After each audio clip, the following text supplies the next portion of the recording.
Saat ini belum terdapat data valid tentang jumlah penderita atau prevalensi osteoporosis di Indonesia.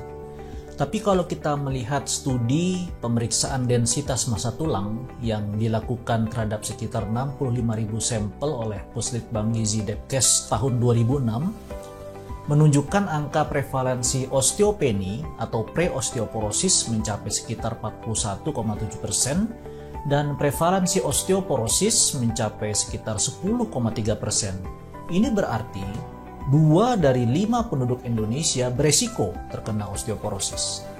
Selain itu, data dari IOF atau International Osteoporosis Foundation tahun 2013 mengungkapkan bahwa prevalensi osteoporosis di Indonesia pada perempuan usia 50-70 tahun itu sekitar 23%. Dan usia di atas 70 tahun bahkan mencapai 53%. Sehingga data ini menunjukkan bahwa 1 dari 4 perempuan di Indonesia dalam rentang usia 50-80 tahun memiliki resiko terkena osteoporosis. Hasil ini juga diperkuat dengan data sensus penduduk Indonesia pada tahun 2021 oleh Badan Pusat Statistik, bahwa jumlah penduduk lansia Indonesia mencapai 10,82% atau hampir 30 juta dari sekitar 270 juta penduduk Indonesia. Terjadi peningkatan dari sekitar 7,6% pada sensus penduduk tahun 2010 dan dari hanya 4,5% lansia pada 1971. Ini terjadi diantaranya karena terdapat peningkatan usia harapan hidup penduduk Indonesia yang mencapai sekitar 73,5 tahun pada tahun 2021.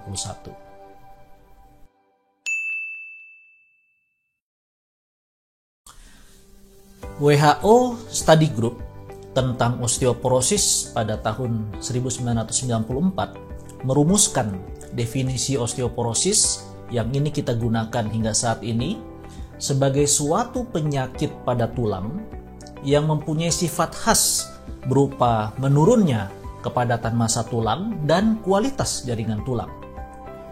Yang ini akhirnya menimbulkan kerapuhan pada tulang atau kita sebut sebagai fragility, sehingga kemudian meningkatkan resiko terjadinya fraktur.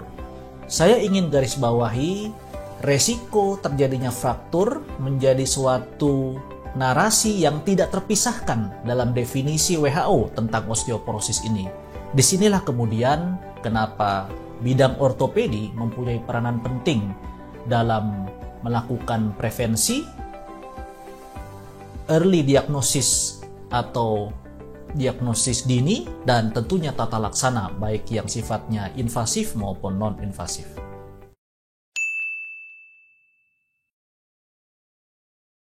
Sangat penting untuk mengetahui faktor-faktor resiko yang menyebabkan terjadinya osteoporosis. Yang pertama tentunya adalah pertambahan usia itu sendiri. Semakin bertambahnya usia meningkatkan resiko untuk terjadinya osteoporosis. Yang berikutnya adalah wanita yang telah memasuki fase menopause. Kemudian indeks massa tubuh yang rendah atau dikatakan di bawah IMT 19, karena IMT yang rendah menyebabkan stimulasi yang rendah juga pada tulang. Ini kemudian dapat mengakibatkan resiko terjadinya osteoporosis. Berikutnya adalah penderita gangguan makan seperti anoreksia. Yang penting juga adalah gaya hidup seperti merokok, konsumsi minuman beralkohol, dan minuman bersoda secara berlebihan. Yang juga sangat penting diperhatikan adalah kurangnya intake kalsium dan vitamin D. Berikutnya ada malabsorpsi atau ketidakmampuan usus untuk menyerap nutrisi di dalam makanan.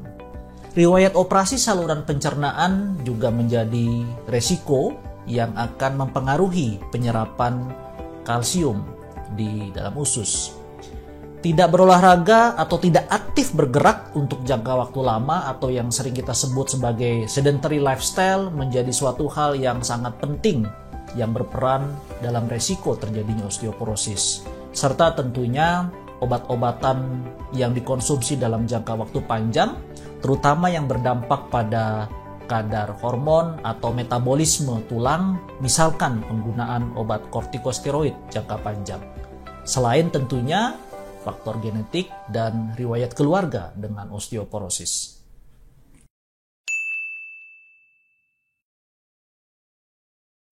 Bicara soal resiko osteoporosis pada wanita dan pria, harus diakui resiko pada wanita lebih besar. Karena kadar hormon estrogen pada wanita mulai menurun pada usia 35-40 tahun dan terlebih lagi setelah menopause. Sedangkan pada laki-laki, kadar hormon testosteron menurun pada usia sekitar 65 tahun atau kita sebut sebagai andropause. Defisiensi kadar hormon estrogen ini pada wanita akan mendorong peningkatan resorpsi tulang, sehingga ini akan mengakibatkan terjadinya defisiensi kepadatan tulang yang bila tidak diatasi tentunya akan mengakibatkan osteoporosis. Menurut data WHO, 1 dari 3 wanita di atas usia 50 tahun memiliki resiko tinggi mengalami osteoporosis dan patah tulang karena osteoporosis.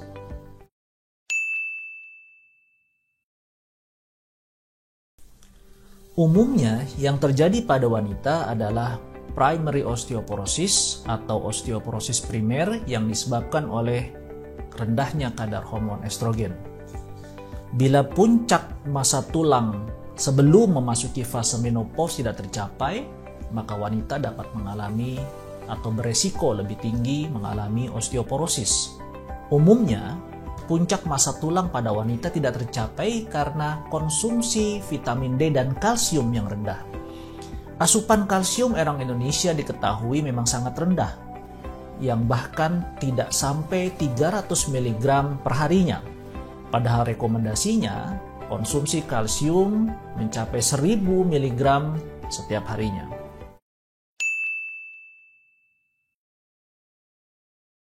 Gejala osteoporosis pada sebagian orang memang tidak menimbulkan gejala sama sekali. Itu juga kenapa penyakit osteoporosis ini kita sering sebut sebagai silent disease. Namun terkadang pada sebagian muncul gejala-gejala seperti postur punggung bungkuk seperti yang sering kita lihat pada lansia. Chronic back pain atau sakit punggung berkelanjutan dalam jangka waktu yang lama, menurunnya tinggi badan, dan mengalami cedera atau patah tulang, terutama pada 3 lokasi, tulang belakang, pergelangan tangan, atau tulang pangkal paha.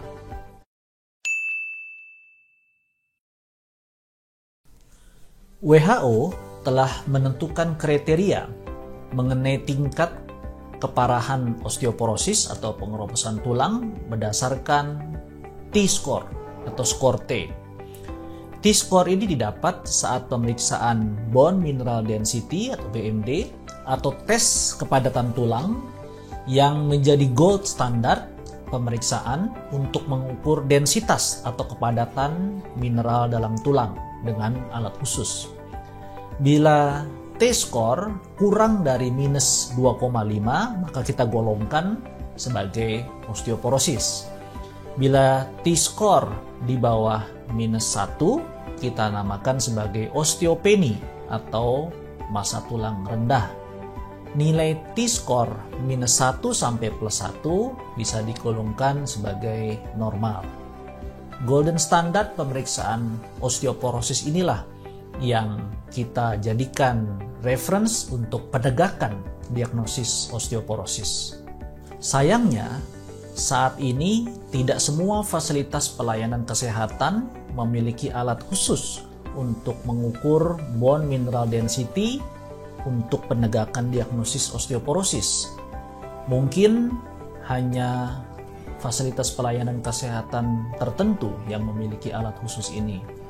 Karena itu mungkin sebagai awal pasien dapat berkonsultasi terlebih dahulu dengan dokter spesialis ortopedi di fasilitas pelayanan kesehatan terdekat untuk bila diperlukan dan terdapat faktor-faktor resiko osteoporosis dapat dilakukan pemeriksaan bone mineral density dengan alat khusus tersebut.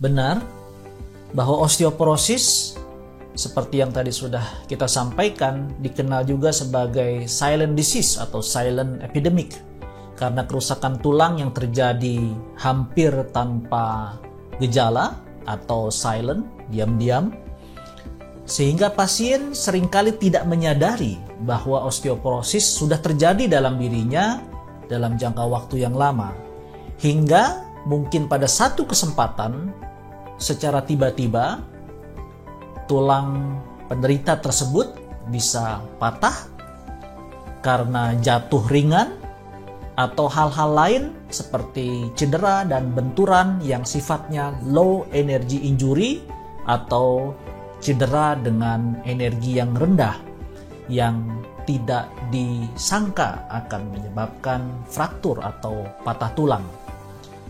Ini yang sering dialami oleh lansia.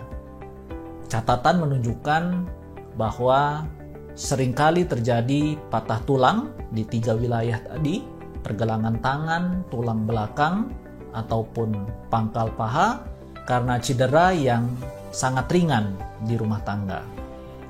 Secara umum, di dunia, IOF memberikan data 1 dari 3 perempuan di atas usia 50 tahun mengalami fraktur karena osteoporosis dan 1 dari 5 laki-laki di atas 50 tahun mengalami hal yang sama.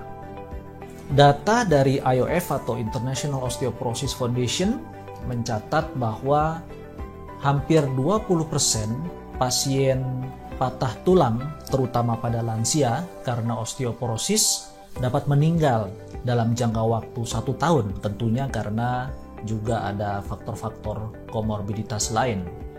Sepertiga di antaranya harus terus berbaring di tempat tidur atau prolong imobilisasi, dan sepertiga lainnya harus dibantu atau tidak dapat independen untuk dapat bergerak, berdiri, dan berjalan. Hanya sepertiganya yang dapat sembuh dan beraktivitas normal. Sehingga ini menekankan pentingnya prevensi atau pencegahan terjadinya fraktur karena osteoporosis. Lebih baik mencegah sebelum terjadi fraktur karena osteoporosis. Dampak lain yang dapat dialami ketika menderita osteoporosis diantaranya tentunya faktor fisik. Bentuk atau postur tubuh mengalami perubahan seperti yang telah kita singgung, menjadi terlihat bungkuk, lebih pendek, sehingga ini juga berkontribusi terhadap keterbatasan dalam aktivitas, terutama aktivitas sehari-hari. Pasien osteoporosis juga beresiko tinggi untuk mengalami patah tulang berikutnya setelah patah tulang pertama, ya, dengan riwayat trauma dengan energi yang rendah atau cedera yang tidak diduga. Berikutnya adalah faktor psikis atau kejiwaan. Dengan terbatasnya gerak tadi juga berkontribusi dengan meningkatnya stres pada diri penderita karena keinginan untuk aktivitas normal menjadi terhalang karena keterbatasan gerak dan mobilitas tadi. Ini tentunya juga berefek pada faktor sosial, yang mana bila sebelumnya pasien masih memiliki interaksi sosial yang cukup baik, saat ini menjadi terbatas karena sulit untuk mobilisasi. Yang terakhir dan tentunya juga penting adalah faktor ekonomi. Biaya yang harus dikeluarkan untuk penanganan tata laksana yang berkaitan dengan osteoporosis sangat besar. Biaya yang dikeluarkan diantaranya harus minum obat secara teratur dalam jangka waktu lama, biaya rawat inap dan tindakan operasi misalnya bila diperlukan, dan ini tentunya menjadi beban tersendiri untuk pasien maupun keluarganya.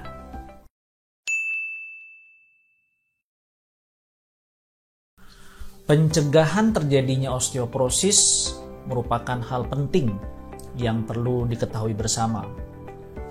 Di antara yang penting adalah bagaimana kita mengkonsumsi makanan yang kaya akan kandungan kalsium. Karena kalsium merupakan salah satu zat penting dalam pembentukan tulang. Makanan yang kaya kalsium ini sangat mudah sebetulnya dijumpai dalam makanan sehari-hari masyarakat Indonesia. Ikan teri, brokoli, tempe, dan tahu diketahui sangat banyak kandungan kalsiumnya. Kemudian berikutnya yang tidak kalah penting adalah aktivitas dan latihan fisik secara rutin dan teratur. Tentunya jenis latihan fisiknya disesuaikan dengan usia pasien. Konsumsi diet seimbang yang kaya kalsium dan vitamin D dikombinasi dengan suplementasi vitamin D juga merupakan hal yang penting untuk diperhatikan. Paparan sinar matahari menjadi suatu hal yang juga penting karena paparan sinar matahari ini akan mengaktifkan prekursor vitamin D menjadi vitamin D aktif di dalam tubuh. Tapi perlu diperhatikan, dengan bertambahnya usia, maka prekursor vitamin D pada lansia menjadi berkurang, sehingga dibutuhkan suplementasi vitamin D untuk mencukupi kebutuhan vitamin D harian di dalam tubuh. Berikutnya seperti merokok, minuman beralkohol, atau kafein yang berlebihan. Saya ingin menyampaikan hasil penelitian Profesor Siti Setiati terhadap lansia di Jabodetabek, di mana dibutuhkan paparan sinar matahari 3 kali seminggu selama kurang lebih 30 menit. Yang baik adalah di antara pukul 9 pagi. Ini bila rutin dilakukan dapat meningkatkan konsentrasi vitamin D di dalam tubuh. Selain tentunya konsumsi diet seimbang dan suplementasi vitamin D.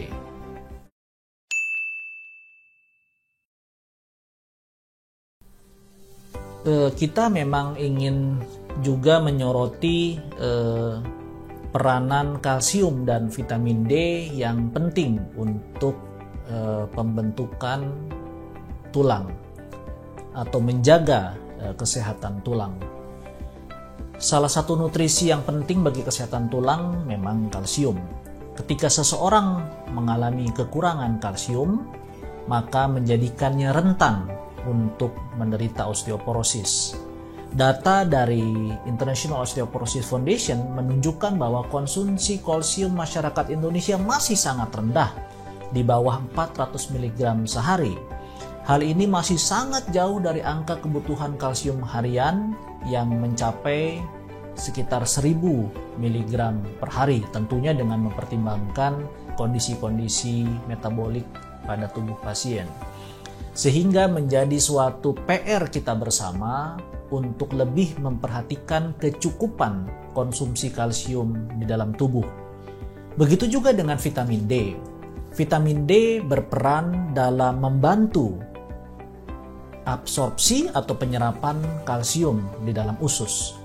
Dengan konsumsi vitamin D atau kadar vitamin D yang rendah di dalam tubuh, hal ini akan berkontribusi pada rendahnya juga penyerapan kalsium di dalam tubuh, sehingga mencukupi konsentrasi atau kadar vitamin D dan kalsium di dalam tubuh menjadi satu paket yang tidak bisa dipisahkan satu dengan yang lainnya.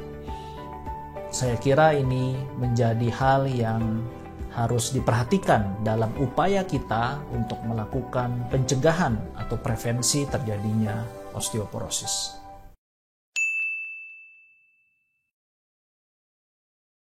Peran vitamin D sama besarnya dengan kalsium untuk membentuk dan memelihara tulang yang kuat dan sehat. Dan keduanya sama sekali tidak dapat dipisahkan. Penelitian kami pada lansia di daerah Tangerang Selatan, dari sekitar 150 sampel yang kita cek kadar vitamin D-nya, 65%-nya menderita insufisiensi dan defisiensi vitamin D, atau bahkan dapat dikatakan lebih dari setengah populasi penelitian mengalami kekurangan vitamin D. Sehingga mungkin hal ini dapat mencerminkan keadaan yang ada di masyarakat tentang kecukupan vitamin D.